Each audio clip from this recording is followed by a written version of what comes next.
The more video about the Solid TV, so and then the first time I only share her now subscribe to YouTube. The Solid TV, so the bayer was have a notification be able to dan da enina. It's say so yan kan wa sem wa ha na and trendy. Na be kan yema koso we are seeing na nyema koso nsima ACC na enemo betra say na mame kai mo we mo bia refi na se mo no he number na you twabu screen na se ho no wo dwuma die bia na wo dia pray ebobo on the road and so am e bia na o pharmacist and as o herbalist and as o supermarket bia boy mane fa number on the free na eno ebedi ehun kita ho na ya boa ma so ya boa dwuma no so on the road ama mo cha me na na chuba ko dia na metie kuma me di dwuma die na afi so mene amone jemfu a na atena se dabi enso wa ha adehye mwakwaba abadwumadi so abusia for said na make eka no me say am trendy a ma say yan ka ho asem ya ka ho asem so dia ene na a trendy na the ekoso teach you the ekoso in parliament and the American vice president abeka ho asem ene na ya aba to etebu so a ebe pese ti asane abeka ho asem no adaro mo mi enkohwe video no emra. Thank you both for taking the time. Zolan Kano Youngs from the New York Times. Madam Vice President, you have made clear that the message of this trip is centered on a collaborative future. At the same time, the Biden administration committed to calling out any foreign government that advanced anti-gay legislation or violates human rights. All three of the countries that you are visiting on this trip have advanced or proposed anti-gay legislation. Has proposed a bill that would imprison those that engage in same-sex intercourse. Gay sex remains a crime in Tanzania, and same-sex relationships are outlawed in Zambia. What have you said to the president and plan to say to other leaders on this trip about the crackdown on human rights? And for the president as well, you've talked about the proliferation of terrorist groups across the region, as well as pirate activities along the Western African coast. What does the presence of the Wagner Group say about past U.S. support when it comes to security? What more do you need from the United States to combat this threat? And also, can you confirm that Al-Qaeda has a presence currently in Ghana? Thank you. I'll start. I have raised this issue, and let me be clear about where we stand. First of all, for the American press who are here, you know that a great deal of work in my career has been to address human rights issues, equality issues across the board, including as it relates to the LGBT community. And I feel very strongly about the importance of supporting the freedom and supporting and fighting for equality among all people, and that all people be treated equally. I will also say that this is an issue that we consider, and I consider, to be a human rights issue, and that will not change. Yes, what's the name? Sorry, Zolan Kano Youngs of the New York Times. Zolan Mr. Young, so thank you for the question. First of all, we don't have any such legislation here in Ghana. A bill has been proposed to the Parliament of Ghana, which has all kinds of ramifications, which is not being considered by the Parliament.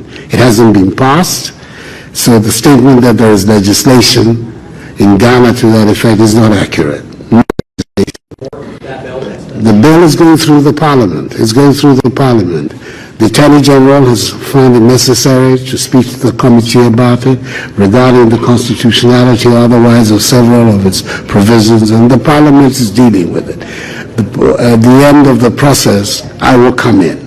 But in the meantime, the Parliament is dealing with it. And I have no doubt that the Parliament of Ghana will show, as it's done in the past, first of all, its sensitivity to human rights issues, as well as to the feelings of our population, and will come out with a responsible response to the proposed. The legislation was a legislation that has been provided as a private member's bill.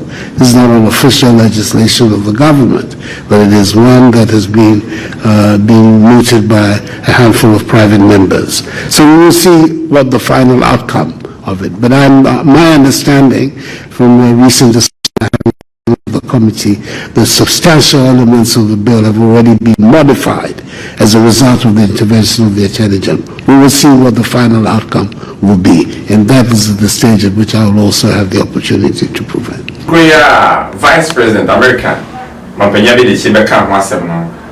Wapa Captain Smart, and Speaker of Parliament. I'm so waka ho asem. Nesre dia ko hesa video nso so aba. I was so happy when I read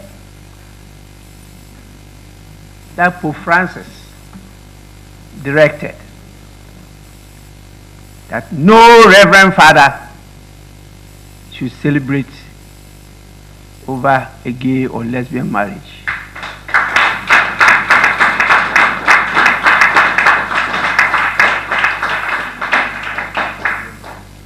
And I said, Roma locuta complete, causa finita. Yes, Rome has spoken and the matter is ended. So please, committee members that will refer the bill to, we want the report. Don't be intimidated by any person.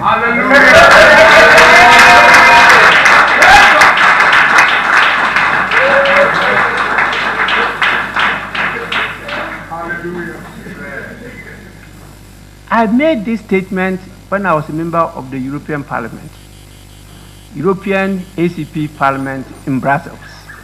Now we have two of our members who happen to be leading our committee, Constitutional, Legal and Parliamentary Affairs, who are handling the bill. And since we referred it to them up to date, we have not heard anything. I've reminded him many times on the floor of the House. What are the challenges you are meeting? Report to us. If you take action against them, say, oh, because I'm MPP. That's why he's taking action against me. I'm NDC. Because he's taking action against me. Because he's not in my party. That kind of division, that is not the purpose of politics. Politics is meant to unite us. Diversity is natural. There's nothing you can do about it. That is creation. And that is the spice of life. How come we are using that to divide ourselves? Please, let the report flow. We need to legislate. Our friends just passed their law in Uganda. We may not go the way they have gone because our constitution is very clear as to the direction we should move. And so we'll be guided by that. Because if we pass any law against the constitution, it's unconstitutional. So we have to do that. And so what are you afraid of? If you have the whole people behind you, if God is with you, who can be against you? And if God says, please go into the wilderness, multiply and fill the world. That is God giving you that command. If somebody says, please, don't multiply, how can that person be strong? I don't only speak this way in Ghana. Even at the last meeting we attended in IPU at Bahrain, anybody who listened to my speech, there were sentences on this matter. Luckily, maybe because it's a Muslim country, they applauded me.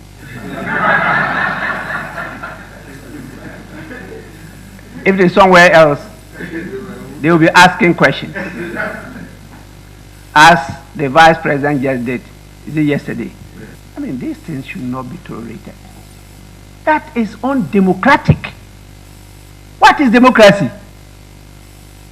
That somebody else will have to dictate to me as to what is good and what is bad?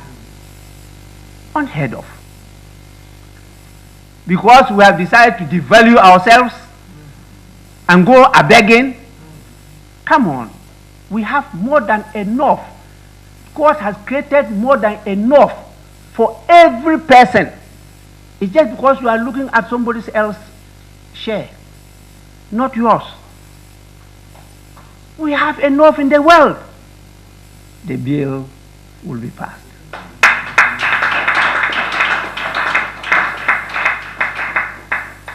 This is the word to His Excellency the President.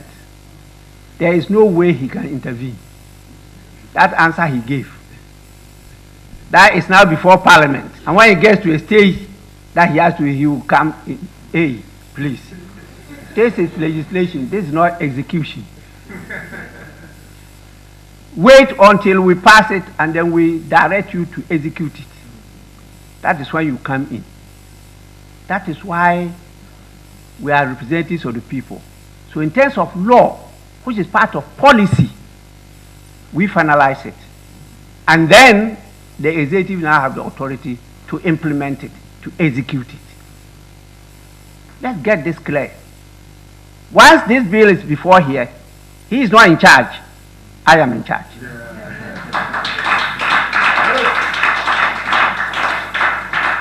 I hope the U.S. Vice President. You guys are senseless. Okay. Listen, somebody should speak to that woman that we are not ever ready in this country, and that there will be a bloodshed. Say a bedi bema too. No bad bedi ba. It will never happen in this country. I swear on the last drop of my blood. We will mobilize the youth, and every minister will have a fair share. Listen again. Somebody should speak to Harris. Kamala or Kamari or Islami or whatever. I don't even want to know your name. You are a disgrace to womanhood. Your mother gave birth to you because your father had sex with your mother. Madam, I want you to divorce your husband. I want you to come and marry a Fiatago. I don't know. Rubbish! You are a human rights lawyer, and so what? We got culture. Captain Smart. Ghana, you were culture. Morning shows. Ghana, you were culture. Nana Addo-Kamal TV, no, because some person my many better. I'm going to transcribe it on Facebook. Somebody should tell me, say, Ghana in America. You can't say in a pepper room. Wait. Look at what is there. Nana Addo, are you a fake Christian? But we are a fake Muslim. You guys are fake.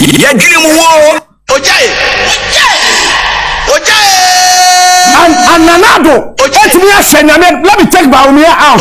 Because in the absence of the president and the vice president acting, Baumia, sorry, you are not part of this rubbish. Because you can't take this decision. Baumia, sorry. And then you have a sitting president. Somebody should tell me if this is color blue.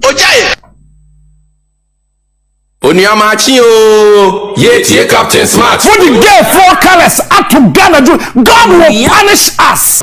Yeti asma abada ejwa hena. Ya kinchire ene se na dey na ye kan fa. Oba pa Joyce, Adaroma, wait back sir. Yo medase ene oso akwenya kese a ene mode ama ye ya nyina ete he. Na ho ayefe pa. Arabe ho ayefe. Ofuko trading Adaroma. Ye nyina ye beba ho. Em se Ghana ha obia sorry a de opebia na yem se ode ba Ghana ha.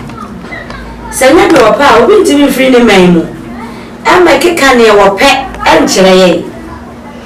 Ese se adamudie ne niam nkitinkiti bi ne ana ma sa ade ne koso. Keta hyehye ene niam bi ana ma sa ade ne koso nti obi free ni man so. Na makosa ade we so.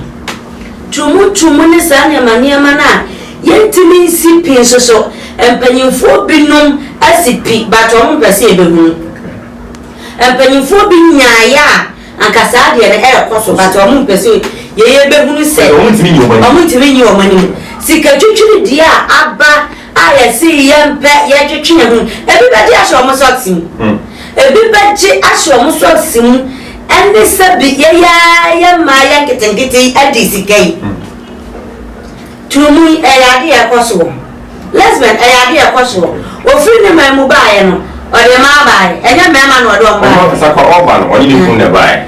Eyade entia Awari o. What's awari? Oni kun ne bae. Eyade enti na ono no baaye mamu no abeka kire ye se chesade no on sinipi obia wana right way as I see a tune as I saw right no kan one of the right by as I see a two right ni na the odi so no who say ada ne e ka say otu for sami nana open so ya dia yetimi sham lakiti na president ka say ye na no bia na mabonten won so otu for ya dia but then you correct me that but then me obetimi ade asma o kan kai me e brother na ma obia e chef ne ma be ka be the offer dum sa time no na but then you plan who bodani betimi ada so ti ase yes and the milk can met yourself see na and you follow me nice mo shamra kati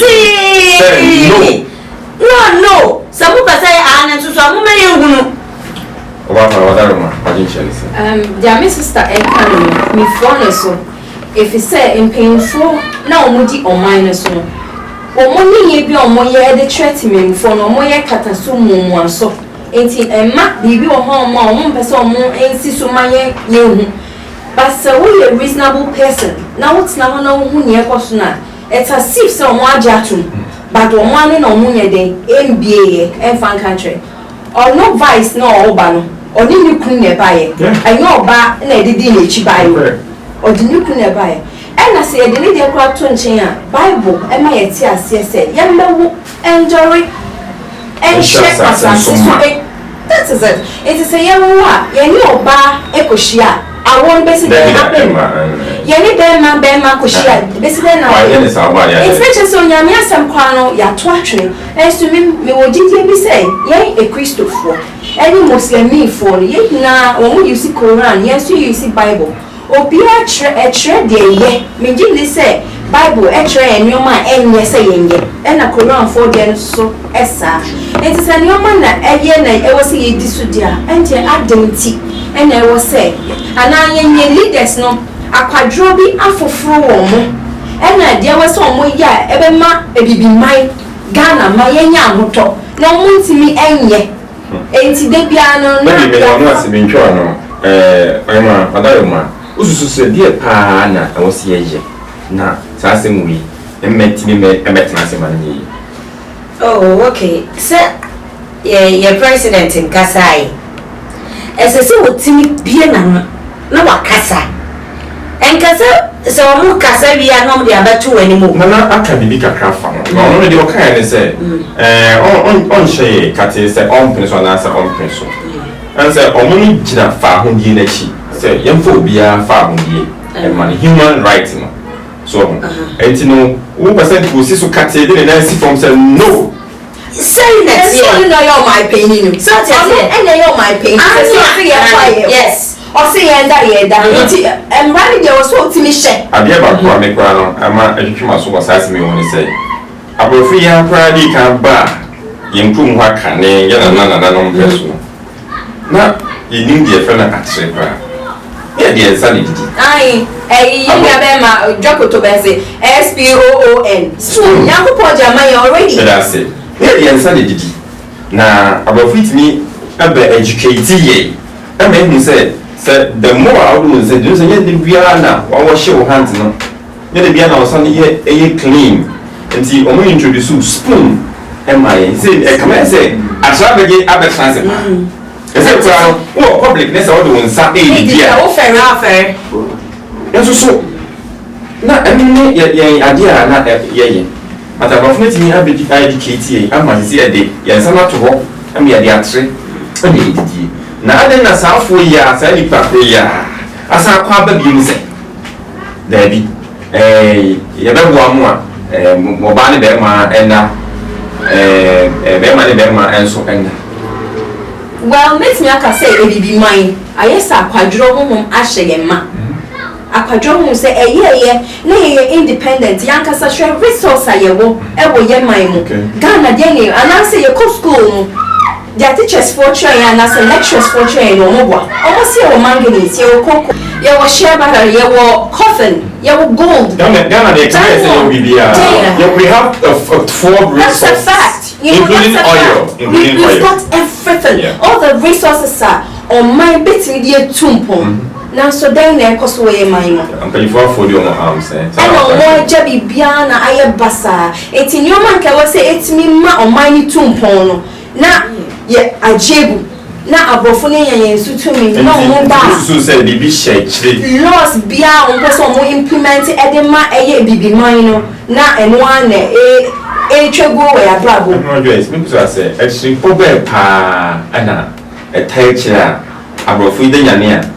Na omfom kuntu prefia na ayatu mumla Africa na Ghana kwa mse sasa gateway ntino and as we say ye no we pina go pe bia no abeka ato no there the text the pa anza oko abrochina edin edin tina broni baga na ofa the papers ya no adru okay but oh ba ha say oh free ha ko ho a won hwe kra wa bambabu o be nu ni na ki aposisi abrochina nkeye enso to komi memra bi omodo be fa so no enu no chese ye mpanyofo na makwan ekwan dem se omumra free Debbie usu se dey techi e ma abrofo no odenya ne ya no oba yi mu em ba se bibi techi da wonti mi nanya ne na o aba be kana asem keke me honi say Africa as continent no yeah less privileged say time biano ya lucky bibi enti omo sorry ya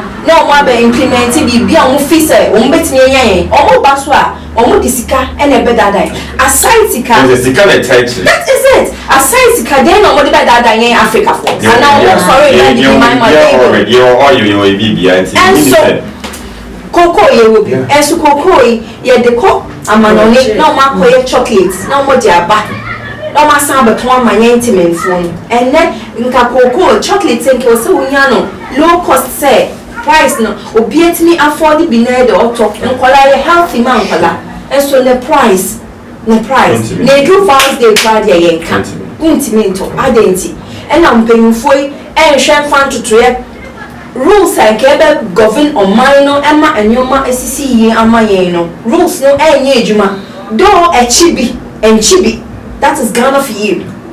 Rules are the governor mine a chibi and chibi. Pinchuano said, Basse, the electrical quay. There's a man on more banner. One for the sapane buy. One for the sapane. Actually. But I say, paying for your mobile. Now, Omukajisika, you can your magic. And they said, my pass it, Lord. Sikano, on magic. So, Castle on Bashana, my first Ghana San returning and far just like I said, no, on magic scano. And on my kululu and then was sana. Until you also say institution bend and meeting me do one night a sifon. Na sa low ya, mammy per se pass no institution, me more on the crazy. A Christian council from or more from one nine sifon. Or more from one nine sifon. No moon shum pan who said, Nyaka Capono, and yes, I bet it will be mine and now say Ghana mine. So do my Gomorrah. And also so eno oma o mine no Yankopon say no. And yes sometimes yet na hone ye jeje say Adam and Eve. Omo ye bone e na eso ye. Omo ye bone atwem akọ. E ma Yesu Kristo egbo waje ye nkwa. Enti nka wo say ye ya abode foforo. Na sa efi nkeka anwa no ebi mba ye nso. And so at the end of the day no me gidi say ye kwa ye echen wo mo. Enimpa bone ahye yetimu ma boni ashini petimu ma obi ye nunua bibia ondwe ho ye mpanyimfo na ya na sesi a edru nye nkola no so because mpanyimfo kan sem bi se peyi anamantuo no na ye nkola so ye de ye tudi echi enti se na omo ma nyoma bi ye hu so na bibia ye se kataso mu aso adada bi na bribe gem keten no ni na ka ho na e ha ye papa to say Mrs. Lakan or so quack see brony my one oh bread or the nation shall to ye baby a shano that to ye internet and map will call hormone na what bring by my muha obia sorry especially ye man ya free obia sorry and when ya mesu na ye dana say wa my asunjua ne de ye dana say so dia man but e binom so asunjua no mo say no mo say no asante se na abeya na ipo no esan se yenya kwa engine to no yenya ya we se sa abrabo no ekoso but as a person open point so do ngomora because anema na e koso o sa brand na Yakopon eni nye ho no ama o do say ye e ba so no bi na e koso enti am say de bi hu ide penyifo na nsia no na omo kwagitum na sa law wi ye ko pass say kimo na e de ye ko say mu ana e ba ye so obaba kakra we be ka ho e wa bi yo kakra me ka ho say mama ye nyina nya baako na say ye gi atumu a ye nyintum say ye nyintum so ani amon sinkete na panyumfo no ma ye hu ye left and right because entimi ka say mo de be wada na ye so eza na ye timimfo ye jimifo aya ye panyumfo ka bia ma ye yemfom na ade na die egu omo fom na isi fom ana ade ba kopa ye be hye no so say ye suro nyame se wo suro nyame a sa nyama ne man gramba witiri empanyimfo ne bi suro nyame omo nyina omo suro nyame ka omo suro nyame na sa nyama ne man na ekoso no omo tonchene no fa obuo emfa mayen ne hye mu wo mo na man no ya ankoso nse mi ntwa no wo konkre mo memu a you aha ya say ma mo nsiesie mo say final obi muso what me akoshe skin what you say and I think say it's a high time and e maybe sir e see of course morally no I say omo institute ne ma yi emaye morally na ebua because you generation na edi enchi na say generation we no I be proactive say dia and the question is generation be na ye expecting some so beba it say ya nyesi no enna ebe yensa na o be ya senkese ama yichiri ema say you mo for be o mo di achi a o mo very brilliant o mo very talented a o mo eba besua ti o mo ansua no positively a na say o mo besua negative na e koso na and o mo di no impact no kwa de ebe sene de e koso e emu enti you find out where maybe what be sorry program is mesre se empanyimfo emra enipa na ehye enye mra na ehye mani enti so mo hye mra na mo hye mra ebe buanyen na se o mo ehye nso so a nye timemfo no so nye make sure say yenso ye di mra no so because o hye mra na yenso ye ndi so a for nothing but o mo hye na yenso ye di so a eko emma ye nyina emma o man no ebetu mpon emma asetena pa e de ma ye hu enti mesre sempemfo no mo fa mo nan sifo na gay ne lesbianism die esre o mo ara wo mo an cancel and family that's it very Joyce wrap up kakra de come on there so you mediums oh medium dey say ye metimi aka ne say nyame suro na anam de ye hwehwe nyame suro na because nyame suro ma hu a ubedi unyi abone nyame suro ma hu a asema be pia free wano efiri wutirim ebe pia free wano no enye papa nti o man ye nyina ye suro nyame ye nshamela ye hu se mara we ye di so mara we o hwe so no mo ntimi nshamela na o mo fa de mara na o sha ye be di so na ya o man ntumpu that's it kakra mi so me de be ka ho and say enema betimi ayi say hye niema eyi a penifo kwa say so niema hwebu a na otimi hye ni anti kana penifo a mo hwe so a mo di anim mo ma na ha nye baby a obia ete da se abra mo ma ne kra eso ya so ye nipa ne wo ha na kakra minimum I was say ye educate to the public no I was say ye chance ma public ni omo do mo hyesa adwumadi ni gay and lesbianism no omo yes ade no the effect omo nya say omo ba bonten abeka de omo namu ye to omo minim abrantie bi my dear okoye sa ade na se ka frache na ne to ho kwan no abiese hu ya ndi basa me say otimi bubo akakaduro setie ni wori ahye wona abona la etimi aka ahwe kakra no kwasem say asem no straight na so no asem nya ɛsɛe yɛ mɛbunu no ɛsɛe yɛ mmɔfra ɛsɛe yɛ ndaakye nti ma mpanyinfoɔ no ɛnhwɛ sika no a ɛda akyire no wɔn mo hwɛ ɛsan sɛ wɔn hwɛ sika no a wɔn bɛgye di nnɛ nanso na wieɛ no ɛde nsɛm pii ɛbɛba bebusuafoɔ yɛbɛda obi biara sɛ sɛ monya aberɛ hwɛ yɛn dwumadie a nneɛma bi na da bia meka me sɛ yɛanka ho asɛm wɔ ha na anyɛ dɛ na antrɛnde nti sɛ wopɛ deɛ trɛnde nko adeɛ a da bia kɔ Depsare TV na ɛkɔhwɛ deɛ ɛde ba ho da bia ɛda mo ase